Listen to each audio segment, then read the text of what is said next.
Just so you know, when I use the term soul, put simply, I mean consciousness within. So Oh, anything okay. that one can be conscious of, whether it be thinking, feeling, sensation, or intuition, they all depend on consciousness within. The within would be the body, and that body in this dimension would be the physical body. But of course, we have other bodies that inform this body. So when a person dies, in my conception, they still have a body. It's just that it's a different dimensional body. It's a vehicle of light. So I just want to make sure that if I use the word soul, you know what I'm talking about. The Yeah, good. consciousness within that we Within. actually Mm. used. Because if you had no soul, even though you had a sensory system, you wouldn't have any conscious awareness what you were perceiving. It would be just like a computer measuring data with no attachment to what the data is. It would just be numbers or fluctuations of phenomena.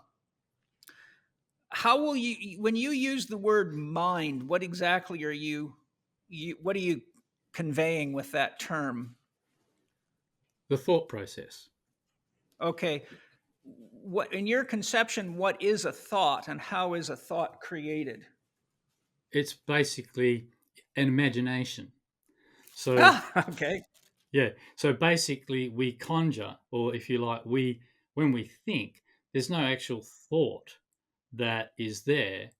It's like if you're thinking, if something is imagined, then from I don't mean imagined as in fantasizing. I'm talking about the origin of thought. The origin of thought being sensation. I've experienced it as simply sensation in the body, and that sensation precedes the expression of that sensation, and which in the form of thoughts and so on. Yeah, and yeah, there's thoughts and feelings and so on.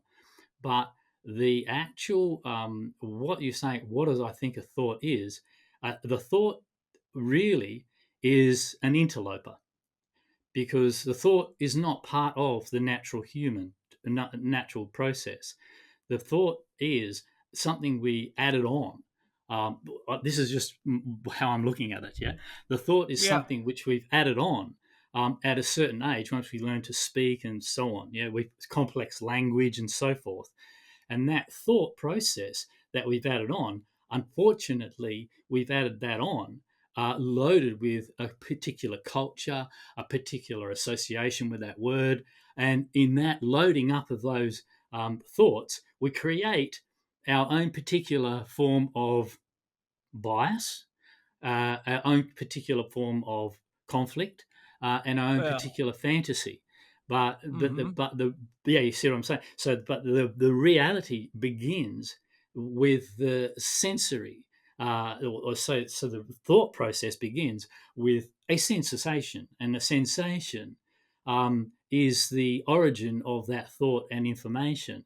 And then as you follow through that thought can go to you can think whatever it is you want to think. Say I have I feel hot. I feel hot. I already know I'm hot, and then I think I'm hot. And by the time I'm hmm thinking I'm hot, it's one step away from what we already know before thought comes into action.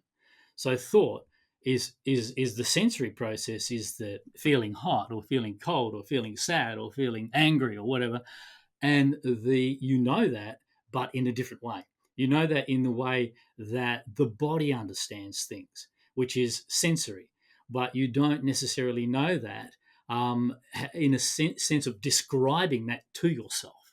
Yeah, so you got the yeah. description of what you were saying, describing or what you're thinking becomes the description of the fact, nothing more. So the description of the fact, so thought is a description, a descriptive process, a recognition process, an analytical process, and so on. But all these are A naming a process. naming process, exactly. So the name is not actually necessary apart from, to get through day to day life. But I find the problem with thought is when we use it for more than what it's meant for. And my understanding from my experience, and I'm not saying it's the only experience in the world, but my understanding from my experience is that thought really only should be used for mechanical processes, not for the identification with something to add on to ourselves. I mean, I'll make that more clear. Um, when you start adding things to yourself through the thought process, I'm a good man, I'm a bad man, yeah, then you are interpreting a sensation, you're interpreting your person, um, and interpreting your person, you create bias. Once you create bias, you can create all sorts of problems, but all sorts of dislikes and likes and so on. Yeah. Whereas Hmm. before that bias comes into it, you are really not so concerned with whether something's hot or cold, or whether something's making you happy or making you sad. These are just accumulation of facts at the sensory level that the body is well equipped to deal with and also to understand, but in a different way to the thought process. It's a sensory process, but you still understand it. Yeah, you still have a total understanding. Yeah. Yeah. One of the thoughts, feelings.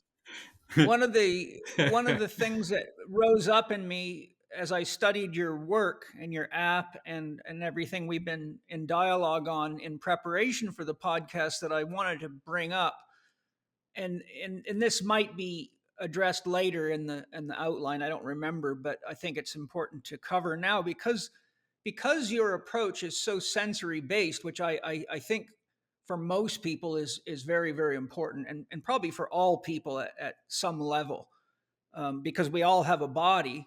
And Yeah. unfortunately, a lot of the people that think they're beyond their body are actually having problems with their body, which Yeah. is Exactly. the classic. I'm in San Diego, and Yogananda's headquarters is in Encinitas, where my office was for many, many years, and I lived for many years. So I forever had these yogis coming to me that were very, shall we say, spiritual elitist, but their bodies were falling apart and they were Yeah. torturing themselves all in the Yeah. name of God. Yeah. So Very good why I'm example. bringing yeah, why I'm bringing this up is because I've done a lot of work with biofeedback therapy. I've done tons of work with various types of meditation and things that you know because we've talked about them. But one of the things I've seen over and over again is, and this is especially true of people with unhealed traumas, Yes. and that is that their sensory experience is distorted by their thought processes.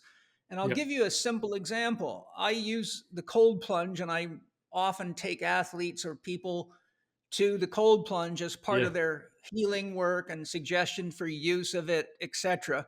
And it's always blown my mind that people that are, physically very fit and would seem very robust and rigorous, if you had to say, okay, which of these people do you want to choose as a soldier to go to battle with? Yeah. What I find is that the people that often look like they're the most ready, as soon as I take them to that cold plunge and they touch the water, immediately I start hearing thoughts come that are connected to the sensation of the cold. And they'll say things like, oh, Yes. that's too cold for me. My body hates cold. I don't want to Yeah. get in that. And then there's a long list of all the things that'll happen if they get in there. And I'm like, okay, good. You Yes. just freaking lifted rocks for half an hour. You got scrapes all over your body. You worked Yeah. yourself half to death. You were happy as a clam. And now I'm asking you to get into 45-degree water, which won't do anything but enliven you. And you Yeah. have already programmed your sensation to reject the water. So here's where the punchline comes in. I say, what I want you to do is suspend all thoughts, feelings, or judgments about the water and pay attention to what your body has to say, because this cold water is not going to kill you. And even if you're only in there for 10 seconds, you'll just get off and dry off and everything will be hunky dory.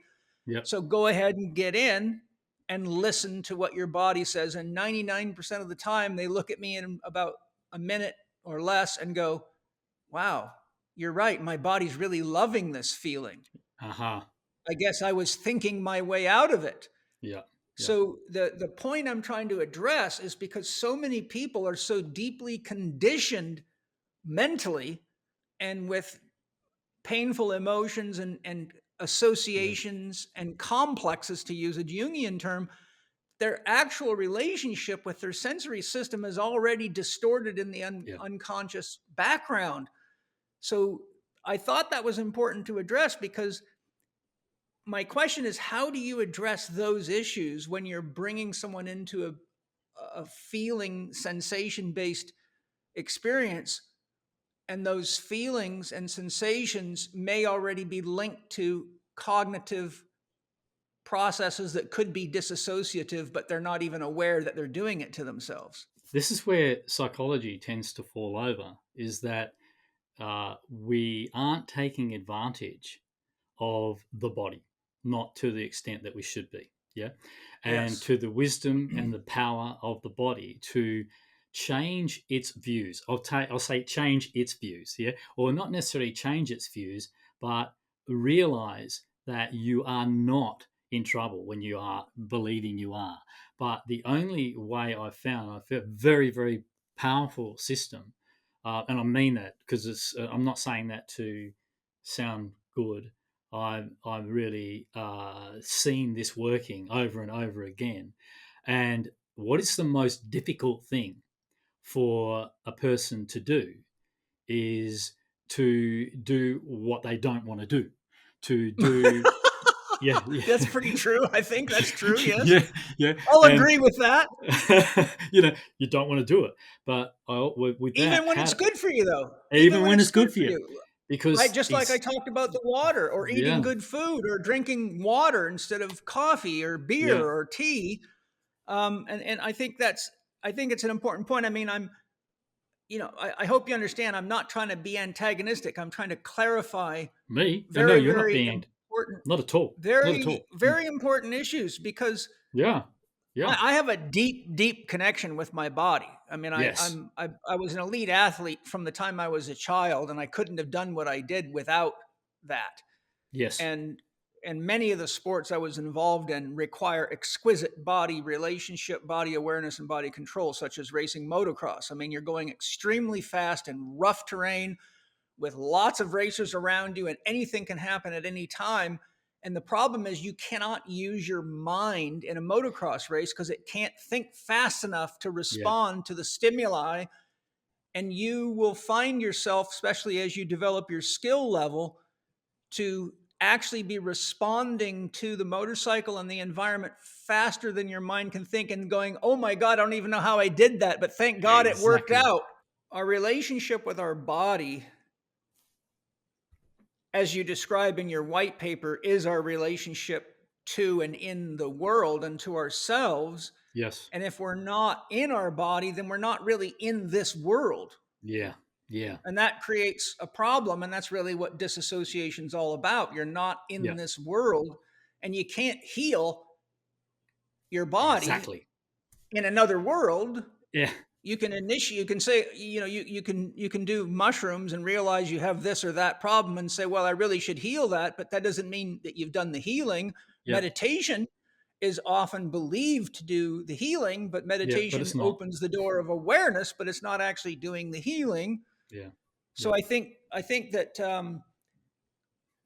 that all these things that we're talking about are very, very important, because if people don't understand what you're really saying, they can find themselves shutting off because they go into their own dialogue and okay, counterpoint in their head, but they don't really know what exactly Matthew's trying to say, which is why I'm wanting to clarify these things as good, we thanks. go into the outline.